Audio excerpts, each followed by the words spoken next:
Good morning সকলকে। আজ আমাদের সিকিম ট্যুরের চতুর্থ দিন, আর আজ আমরা চললাম India China border Nathula pass.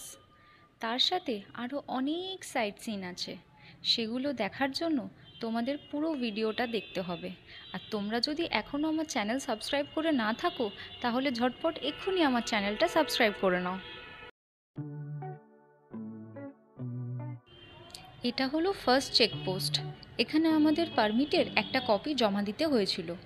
পারমিটের ব্যাপারে আমি ডিটেলে তোমাদের জানাবো, তাই স্কিপ না করে পুরো ভিডিওটা দেখতে থাকো। আমার আগের ব্লগে তোমরা দেখেছো আমরা বাইক রেন্টে নিয়ে সাউথ সিকিম বেরিয়ে পড়েছিলাম। আর যদি না দেখে থাকো তাহলে আমি সেই ভিডিওর লিঙ্ক ডিসক্রিপশানে দিয়েছি, তোমরা দেখে নিতে পারো। আজও আমাদের বাইক নিয়ে নাথুলা যাওয়ার প্ল্যান ছিল, তবে নাথুলাতে ভীষণ ঠান্ডা, তাই বাইক নিয়ে যাওয়ার রিস্ক না নিয়ে আমরা শেয়ার গাড়িতে যাওয়াটাই প্রেফার করি। শেয়ার গাড়িতে যেতে হলে তোমাদের আগের দিনই সেটা ড্রাইভারকে বা তোমরা যে হোটেলে থাকবে সেখানে জানাতে হবে, কারণ এখানে যেতে হলে আগের দিনই পারমিটের জন্য অ্যাপ্লাই করতে হয়। আমরা যে হোটেলে ছিলাম সেখানের ইনচার্জকে আগের দিন জানাই এবং আমাদের ভোটার আইডি কার্ডের ফটোকপি আর পাসপোর্ট সাইজ ফটো ওনাকে জমা দিই। তারপর উনি আমাদের গাড়ি বুক করে দেন, আর সেই ড্রাইভার পারমিটের ব্যবস্থা করে দেন। পারমিটের জন্য অবশ্য একটু ওয়েট করতে হয়, তবে আমাদের পারমিট সময় মতোই চলে এসেছিল। সকাল 8টা নাগাদ আমরা পিক আপ পয়েন্টে যাই, আর 8:30 নাগাদ আমরা রওনা দিই। শেয়ার গাড়িতে আমাদের পার হেড ভাড়া পড়েছিল 800 টাকা।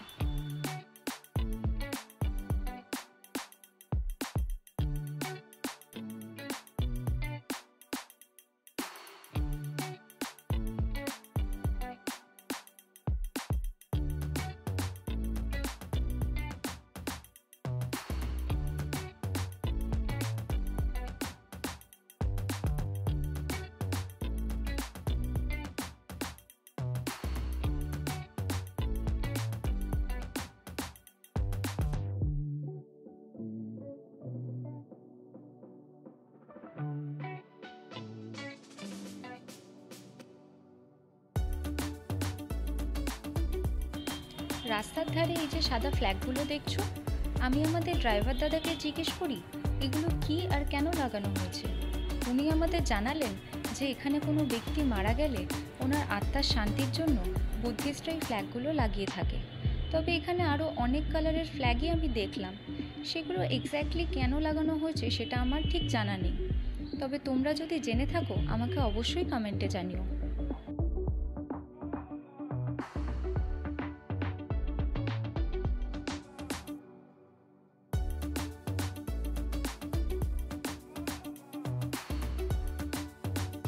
কাঞ্চনজঙ্ঘা ভিউ পয়েন্ট একটা অসাধারণ জায়গা।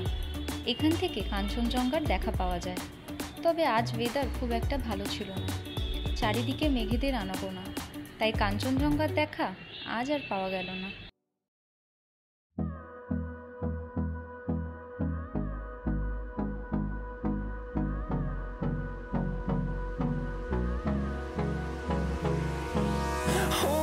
Close till I get up. Time is barely on our side. I don't wanna waste what's left.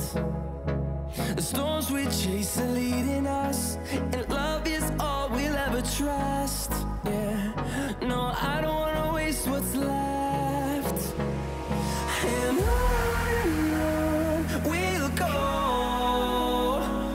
through the wastelands, through the highways, till my shadow turns to sun rays. And on we'll go, through the wastelands, through the highways. And on we'll go.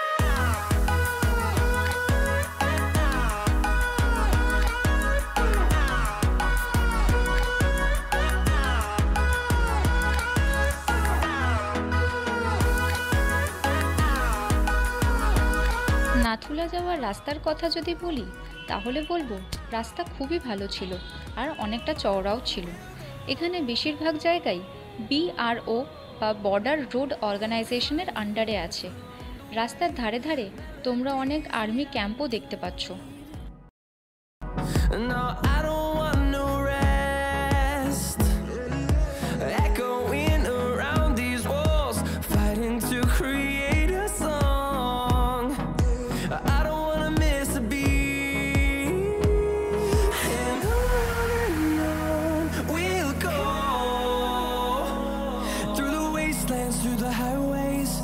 till my shadow turns to sun rays. And on we'll go,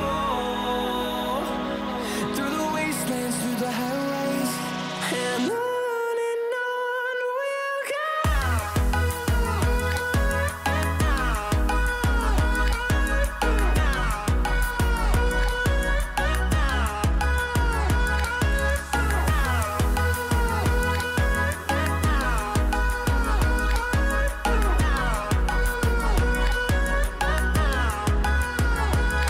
And we'll grow in number, fueled by them to see the horizon, turn us to thousands. And we'll grow in number, fueled by them to see the horizon, turn us to thousands. And on we'll go, through the wastelands, through the highways, till my shadow turns to sun rays. And on we'll go. প্রায় 2 ঘন্টার পথ পেরিয়ে আমরা এখন পৌঁছে গেছি নাথুলা। 1950-এর দশকে এই গিরিপথটি ব্যবহার করেই সিকিম রাজ্যে বাণিজ্য করা হতো। 1962 সালে চীন ভারত যুদ্ধের পর কূটনৈতিকভাবে চীন এবং ভারত গিরিপথটি বন্ধ করে দেয়। পরবর্তী কয়েক দশকে নাথুলা পুনরায় খোলার জন্য দুপক্ষের সম্পর্কের উন্নতি দেখা যায় এবং 2006 সালে পুনরায় নাথুলা খোলা হয়।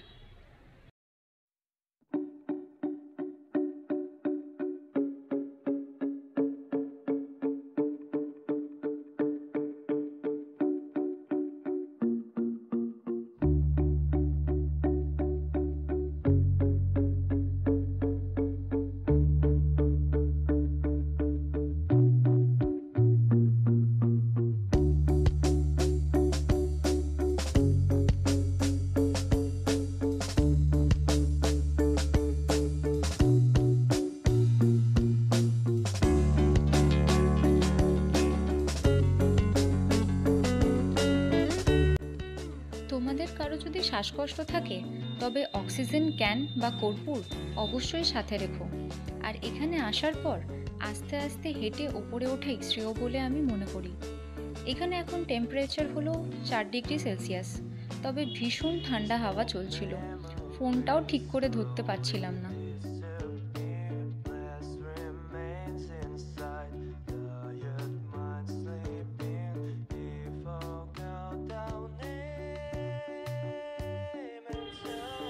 এরপর আমরা চলে গেলাম নিউ বাবা মন্দির বা বাবা হরভজন সিংয়ের নতুন মন্দির।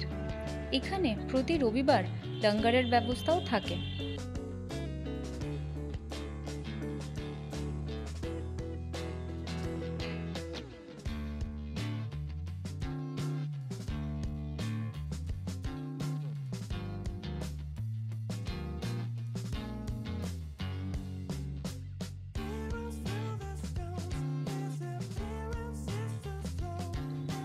ছাঙ্গু লেক যাওয়ার পথে আরেকটি লেক দেখতে পেলাম। এটার নাম ছিল হাঙ্গু লেক।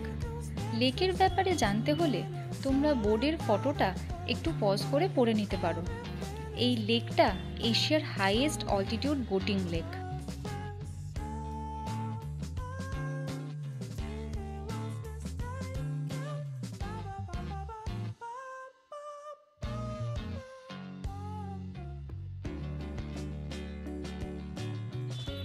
ছাঙ্গু লেকে এসে দেখলাম এখানে রোপওয়েও আছে, তবে এটা সাধারণ রোপওয়ে না, এটা ছিল ইন্ডিয়ার হাইয়েস্ট অল্টিটিউড রোপওয়ে। উচ্চতার ভয়টা আমার আগাগোড়াই ছিল, তবে যাব কি যাব না ভেবে ওঠার আগেই আমার হাতে চলে এলো টিকিট। আর কোনো চয়েসই আমার ছিল না। ভয় পেলেও বলবো এটা জার্নির সেরা এক্সপিরিয়েন্স, না গেলে হয়তো মিস করতাম। এই রোপওয়েতে একদমই লাইন দিতে হয় না, আর ওপরে ওঠার পর যা ভিউ দেখলাম সেটা হয়তো ভিডিওতে সেভাবে প্রকাশ পাচ্ছে না। ওপরে একটা ছোট ক্যাফেটেরিয়াও আছে, ওখানে কিছুটা সময় থেকে তারপর আবার নেমে এলাম। সে ভিউটা কিছুটা তোমাদের সামনে তুলে ধরেছি। রোপওয়েতে পার হেড আমাদের ভাড়া পড়েছিল 360 টাকা।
থিম্পুতে এসে ইয়াকে না উঠে কি যাওয়া যায়? তবে আমার কাণ্ড দেখে তোমরা হেসো না প্লিজ।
এবার তো হোটেল ফেরার পালা। তবে বরফ দেখার ইচ্ছা মনে নিয়ে পুনরায় এখানে ফিরে আসার বাসনায় কুয়াশার পর্দা ভেদ করে আমরা গ্যাংটকে আমাদের বাসায় ফিরলাম।